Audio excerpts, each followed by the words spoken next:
Бид өдөр бүр шүдээ угаадаг мөртлөө хамраа угаадаг билүү? Бидэнд юу хэрэгтэй вэ? Давс, ус, куркум. Тэгээд ийм 250 мл-ийн клизм олж аваарай. Мөн шар тос эсвэл гүнжийн тос, оливын тос ч болно. Цааш нь 37-оос 39 градусын 400 мл-ийн бүлээн усанд тал цайны халбаг куркум, 1 цайны халбаг давс хийнэ. Үүнийг клизмдээс оруулна.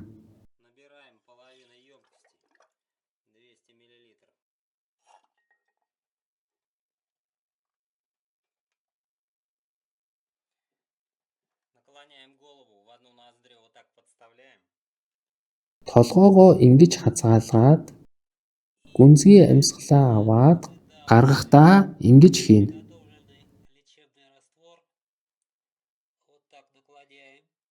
Энэ үед амаа ангаагаад амаараа амьсгална.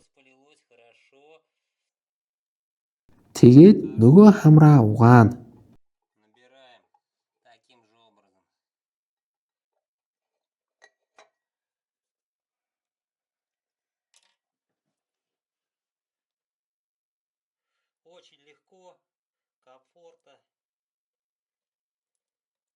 Долоо хоногийн турш өглөө бүр ингэж угаасны дараа толгойн өвдөлт хамар хаваар эвгүй оргих, хоолойн өвдөлт арилна.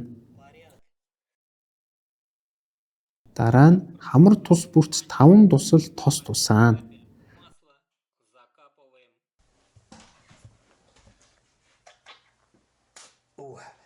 Гайхалтай.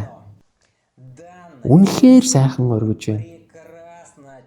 Энэ засал нь хамар, түүний дайвраас салс, тоос, идээ, янз бүрийн микробыг зайлуулдаг учраас хамрын дайвар хөндийнүүд, хоолойн өвчин, хамраас шалтгаалсан чихний үрвсэл, хамраас цус алдах, чих шүүгэх, бронхит, астм, толгой таллаж өвдөх зэрэг олон өвчнөөс салах болно.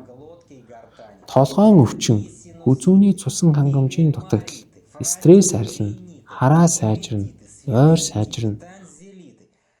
Өдөрт ганц удаа 3-аас 4 минут зарцуулахад л хангалттай. Өвчин хурцдсан үед өдөрт 2-оос 3 удаа ч угааж болно. Куркум бол маш хүчтэй антиоксидант. Үрвслийн эсрэг, халдвар гүйжүүлэх, хорт хавдрын эсрэг бактери, вирус устгагч юм. Харин давс нь нуурын эсвэл далайн давс байвал сайн бас микроб устгадаг. Тос нь хамрын хөндийг бүлээцүүлж, тэжээж, чийглэж өгдөг. Энгийн ханиад төдийгүй ковид халтгаас сэргийлнэ.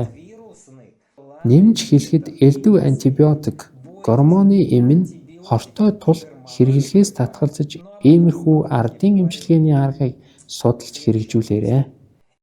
Доктор Колганов.